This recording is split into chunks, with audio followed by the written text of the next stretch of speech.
Hello, we are John and Kerry. We are travelling Australia and videoing our memories along the way. We love to share all the amazing places we find, adventures we get up to while attempting to catch a decent fish. Join us each week to see what we get up to.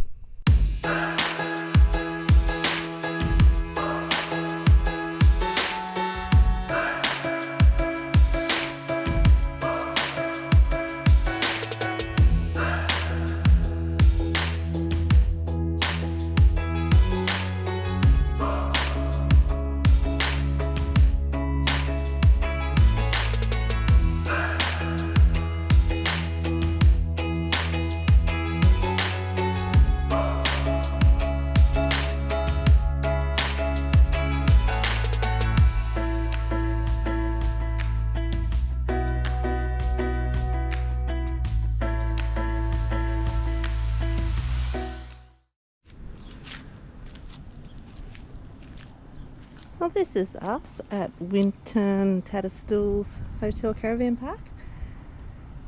Unbelievable from one day to the next. So yesterday there was someone else in there beside us. None of us could get our awnings out. And every single block here was full. Today, it's empty. All these huge big sites, not a person on them. We've all got a sprinkler on them now, so whether they've started to close them down as well or not, I'm not sure, because all the back section's closed. I'm pretty sure those washing machines are free too. That's the toilet and shower block there. And this is $30 a night, power and water.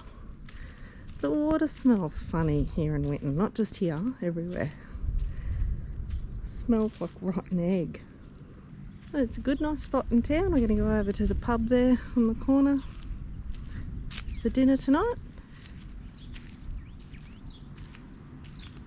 But yeah, if you're lucky enough to score one of the big blocks, you're right. But because it was so full when we got here yesterday, there's only 4 small blocks left.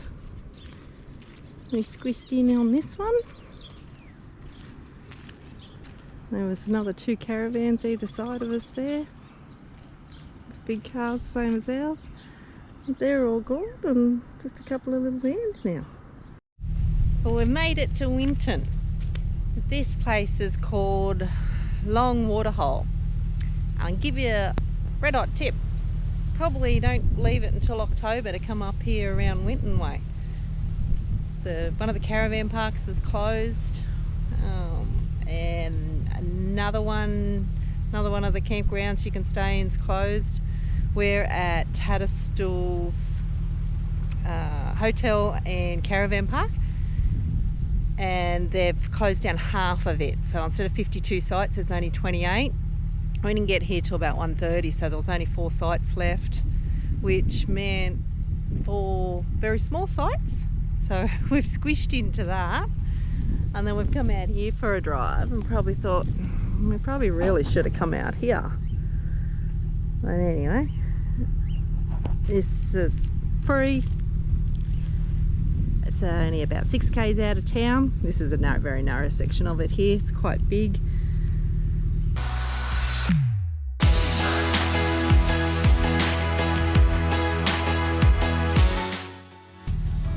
This place would be great. It's got, there's enough room for 100 vans, easy. Both sides, all the way around it. Alright, next time.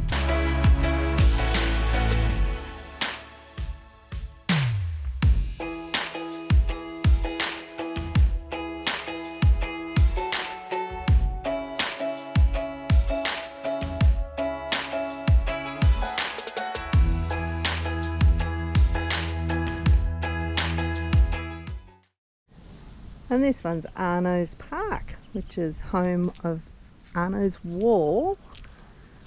And the wall's over here with a whole shitload of junk along with it. So this is all in his front yard.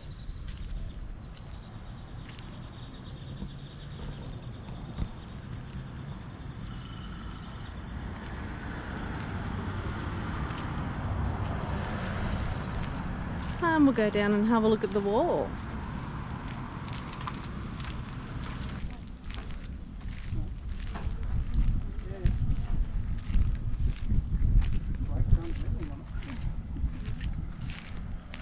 I think down the end here there's actually a couple of motorbikes in it, in the wall or something.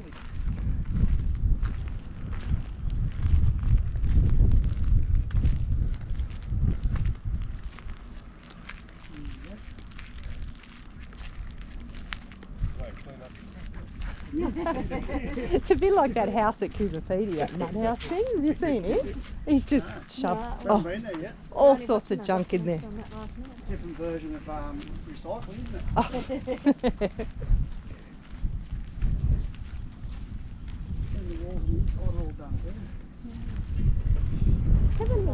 700 metres, I think they said it goes.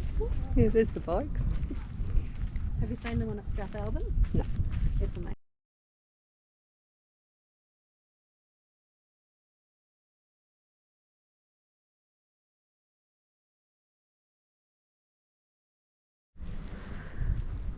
We've come a bit over 100 k's out of Winton to the dinosaur stampede.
Exciting stuff for the morning. But my tour for you guys is going to start a few years ago, actually 1960. And the reason I start there is because that's when our first evidence of dinosaurs was found in the Winton area. And it's actually found on the hill to your left, in reality. So the hill to your left is what we know as Seymour Quarry. And we named it that because Glenn Seymour, a grazier from this area, found the first dinosaur footprint in that hill. Purely by luck though, by chance. And the reason he was even on this hill is because his station that he was working at was Cork Station. That's just down the road by about 12 kilometres. And he came to these hills to look for opals on his days off. So he was trying to find some opals, didn't really hit too many, but found a footprint instead. That was pretty lucky stuff. But the luckier thing is, even though he was looking for opals and this footprint definitely wasn't an opal, he decided to keep it. Because he kind of saw this little thing. It was only a small footprint. He saw this thing and thought it looks like a bird footprint. Was pretty curious about what on earth it was and why it's there. Decided to take it back home with him to start talking about with his friends. Now, one of those friends was Ron Mackenzie, and he was a bit more intrigued in this kind of thing, wanted a definite answer rather than just a bird footprint in a rock. So Ron Mackenzie takes this thing into town, gets Peter Knowles, a geologist, to identify it, and Peter Knowles says this is definitely a dinosaur footprint. But even after that, even after this is properly identified by a geologist, nobody really cares all that much. I mean, the graziers out here look after sheep and cattle, that's it. The opal miners out here, they don't care about a footprint, they're not opals. So nothing was done. For about 10 years, this site was known about by a few people, but nobody did anything about it because they weren't the right people. These dinosaurs had a stampede in it because of one large predator. So you're standing exactly where it happened. It's pretty awesome. But it is about 3,300 footprints, and those footprints, when we individually counted and tracked them, actually were belonging to about 152 individual dinosaurs. So there's a lot here.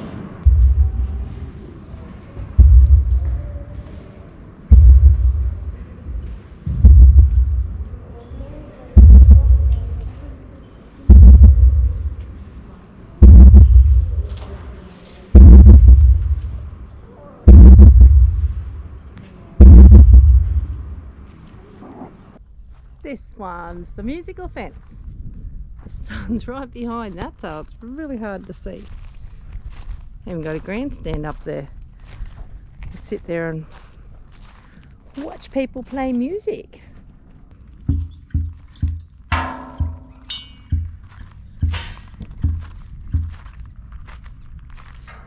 Someone's going to play us a tune.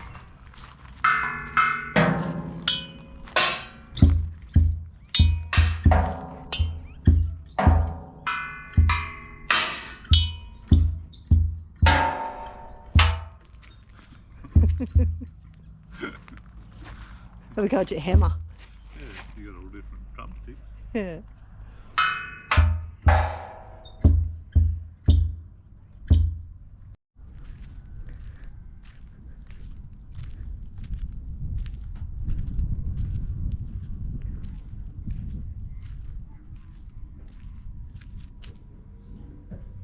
Today we've come out to do the Age of Dinosaurs. There's a few prices there. We got this gold ticket for attractions, which worked out really well. We went to all 3 towns and have done all 4 attractions. I love this sign here. Today's fly level, not heat or fire levels, fly.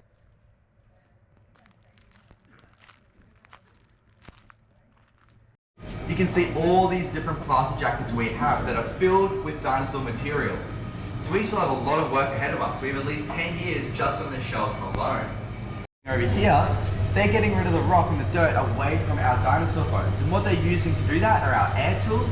And our air tools get rid of 1 to 2 grains of rock at a time. And how you use them, you don't dig down or pierce straight into it. You actually go on a bit of an angle. And it's like you're shading and colouring or something. And you're getting rid of those grains as you're going along. So it's pretty amazing work.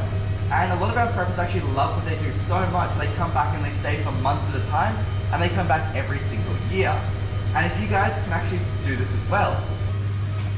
So this massive piece we have here, this is another bit of Judy. Any idea what it might be? Spine. Pardon? Spine. Spine. A part of that? Tail. Tail? It's actually Judy's neck. So actually the opposite end, where her head would have been down this end, rest of her body down near me. And she's died in life position, which means one day she's been walking along, fallen over and hasn't been able to get back up again. And we can see and show you how we found her, where she's been walking, fallen over, died with her neck outstretched just like this. Rest of that front section, the chest, some front and back legs, pelvic section, that sacrum would have been. We didn't find a tail. What we did find in that area, however, though, is a theropod tooth, one of our meat-eating dinosaur teeth. So we can kind of guess what's maybe happened to her tail. Someone has gone and had lunch with it. But the most important part we think we found of Judy is this line section just through here. And this line section is where her stomach would have been. And we think we found Judy's stomach material, her last meal. But we're not entirely sure about that yet. That one's still being worked on, still being reported about and written. But once that is done, Judy will be the first ever sauropod in the world to be found in the stomach material, will be the 2nd herbivore in Queensland to be found with it, and the 7th herbivore in the world to be found with her last meal. So that will be a really, really amazing thing for us. A bone, a thigh bone, a femur. This is a thigh bone of a sheep, and it's not what you found. This is a thigh bone of a cow. Imagine a femur bigger than me. It had belonged to an animal at least 20 metres from nose to tail. It had belonged to a sauropod, like this one.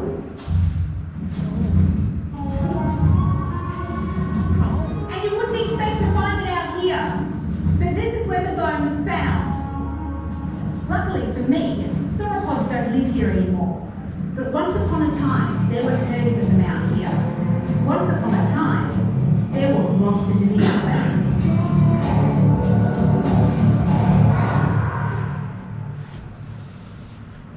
Many species of sauropods browse through the open conifer forests. The 16-metre-long Winton titan, one of Winton's smaller sauropods, could easily reach into the treetops.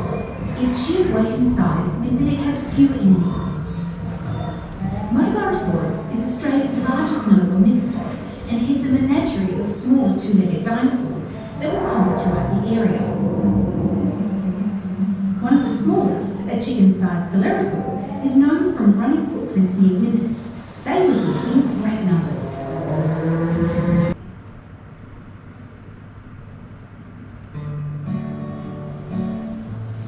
David Elliott's discovery and all the work that he and his supporters have done since have put Winton on the Dinosaur map. But this little town has another claim to fame. On a property not far from here, a poet named Andrew Barton Patterson, or Banjo Patterson, penned the most famous lyric in Australia. It was here he wrote Waltzing Matilda. One of Australia's most widely known bush ballads, Waltzing Matilda tells the story of a swagman camped by a waterfall. But there's more than one famous Banjo and Matilda in Winton. On most digs, they discover a bone, or perhaps a partial skeleton. But on one dig, they discover the remains of two different dinosaurs, buried together in what was once an ancient billabong. These are the remains of the two creatures the Australian Age of Dinosaurs Museum has fondly named Banjo and Matilda. The bones of Banjo and Matilda were found buried together in the ancient deposits of what was once a muddy billabong. By studying the evidence, possible clues can be found as to how they might have died around 98 million years ago.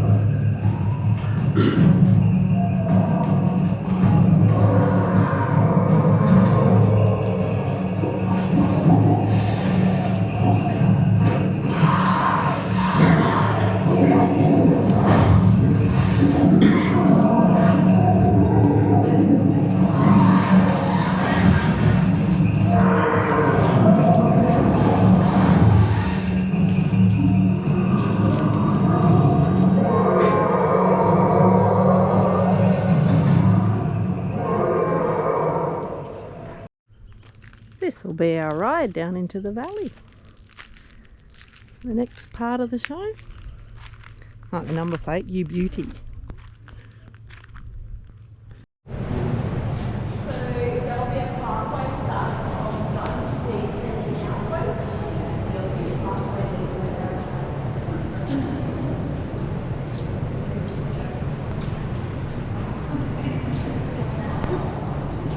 There's lots and lots of footprints all amongst this that they've found, and more that they still have to recognise yet. Probably not as clear as the stampede, but you can make a few of them out. There we go.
That's it from us this week. Thanks for watching. See you next week.